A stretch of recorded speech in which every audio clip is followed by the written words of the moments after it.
Welcome back. Are you worried that maybe your kids won't enjoy the national park? Are you worried that they would rather go to Disney and enjoy something like a theme park and they're going to get bored and they're going to ruin your time trying to enjoy our national parks and you won't know what to do with them and you will have wasted an entire family vacation? Don't worry. I have some tips and tricks that have worked for us that hopefully will work for you and keep your kids very happy on your next national park adventure. Come along.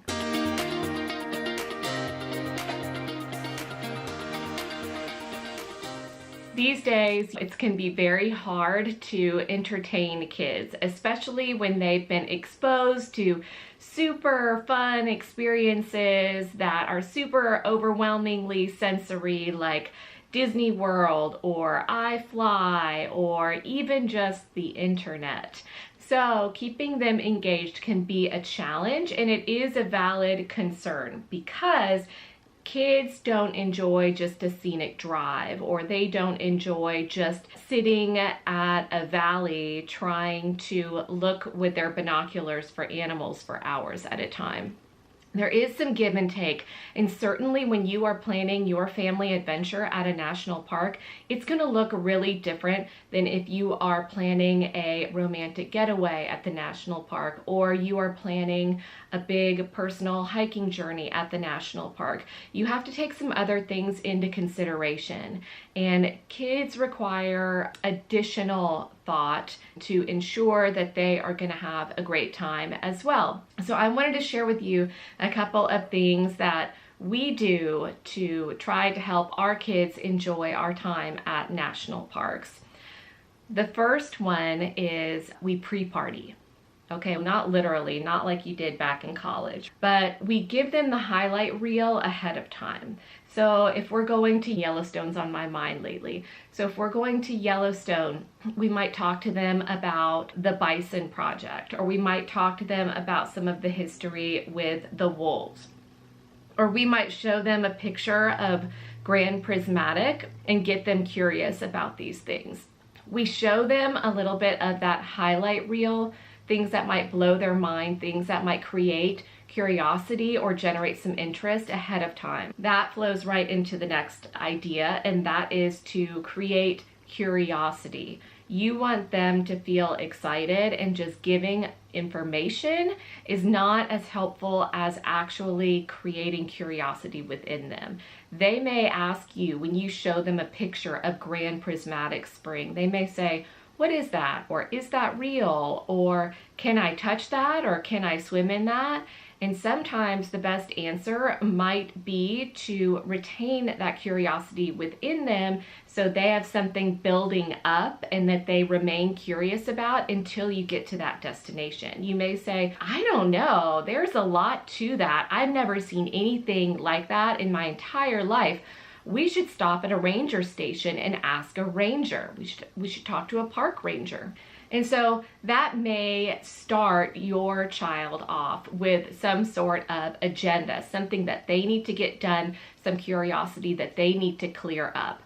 Or maybe they're really into the animals, and so it might be an opportunity for you to inspire them to do some research about the wolves or the Bison Project or the reintroduction of these wolves or the elk in the park. Whatever it is that might be specific to that park, that may be the low-hanging fruit to get your kids' attention so that they might start out their journey towards the national park with some level of curiosity. As it happens, it is one of my great passions in life to try to inspire this curiosity or interest within young learners, to help bring them into our national parks, to help them get excited about it. I do offer a series of courses. They are online, so I'll put information about that down below.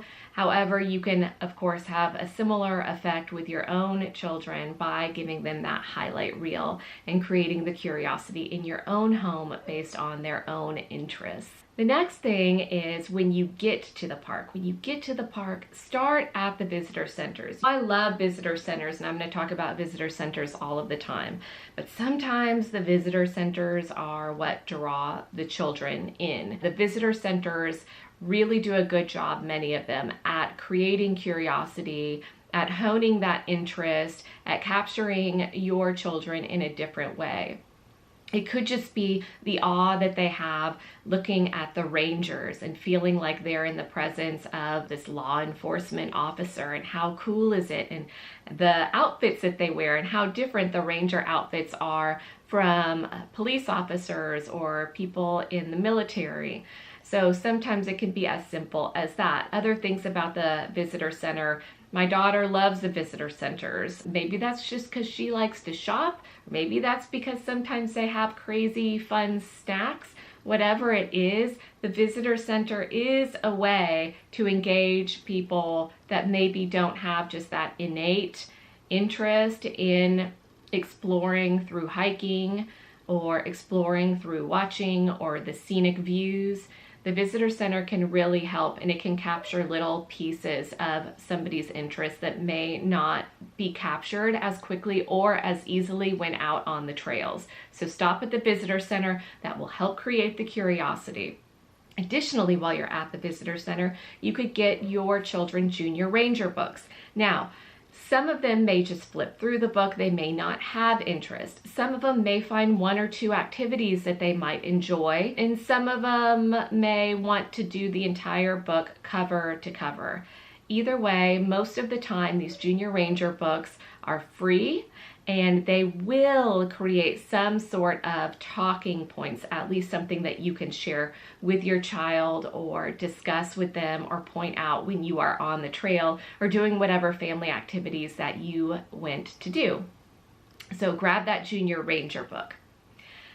An additional thing that you could do is a scavenger hunt. If you want to take your kids on trails, and we do, my husband is a huge hiker, and I try to be a hiker and to keep up with him. So we do like to keep the kids hiking to some degree. We do take them on different hikes. We do a lot of research about those hikes. We'll get to that in a minute. But scavenger hunts can be a great project for kids to do while they are on a hike. Again, because just looking around the scene, the journey, may not be enough payoff for kids that are used to a lot of stimulation in their worlds. You can create your own scavenger hunt. You can buy them different places online. Some Junior Ranger books do include scavenger hunts. On our website, npsfamilytravel.com, I do have some free downloadable scavenger hunts that are linked in some of the different park-specific posts. But the scavenger hunts may be one great way to keep a kid interested, to give them something to do while they are actively hiking. The other thing that you can do to keep kids hiking or engaged while you're doing what your family really enjoys doing, but maybe this child does not so much enjoy doing, is to bribe them. We heard this years ago. One of our favorite podcasts that we listen to is the RV Atlas. We love them. They will carry little special treat snacks in their hiking backpack and give it to their kids, little bits along the way. I know our daughter is very food motivated and she does not like to hike. However, if I am very careful and thoughtful to pack some specific treats that she just loves and give her little bits of them here and there along the hike, that makes it a much better experience. And she may even start off in a little bit better mood just because she knows I'm going to give her some little treats along the way. So we are not above bribery in this family. We are all trying to enjoy ourselves, and we all have to find a way to enjoy doing the thing that we don't enjoy but another family member does enjoy. The last thing that I want to share with you about how to get kids excited about these national park trips is to create a diversity of experiences within the trip. That is fundamental to the way that we have found creates a successful trip for our family. If we show up at a national park, if we tent camp within that park and all we do all day long is hike, there may be one member of the family that has a fantastic vacation, and then there may be some other members of the family that end up in complete misery, really struggling to find the fun. So we do try to take a balanced approach. We try to find great activities in the gateway towns, different diversions that they might have there. For example, we will be going to Smoky Mountains soon. We've never taken the kids to Dollywood. Last time we went, I think, was during COVID, so Dollywood wasn't open. But this time when we go to the park, of course, we're going to be hiking and we're going to be doing all of the wonderful things that we love doing within the park. But we're going to do some trade-off. We're going to give a day or two over to Dollywood and to some other different outside the park adventures that might engage our kids in other ways. And sometimes those are the little bits that we have to dangle in front of them to get them to have a good attitude moving through on our hiking adventures and other things that they may not find quite so interesting. So find activities outside of the park, or find a diversity of experiences within the park. You may enjoy hiking a lot, but then if you throw in a river rafting trip in the park, that could be a special treat. That would be very different and adventurous and might really interest a lot of other people in your family.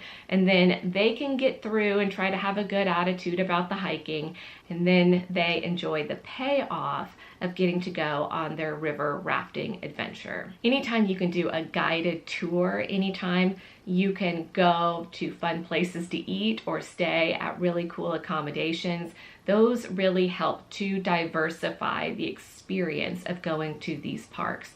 Remember, the parks might feel very still for kids. Kids are used to so much stimulation. They might see something, appreciate it for what it is, and then not have much further interest.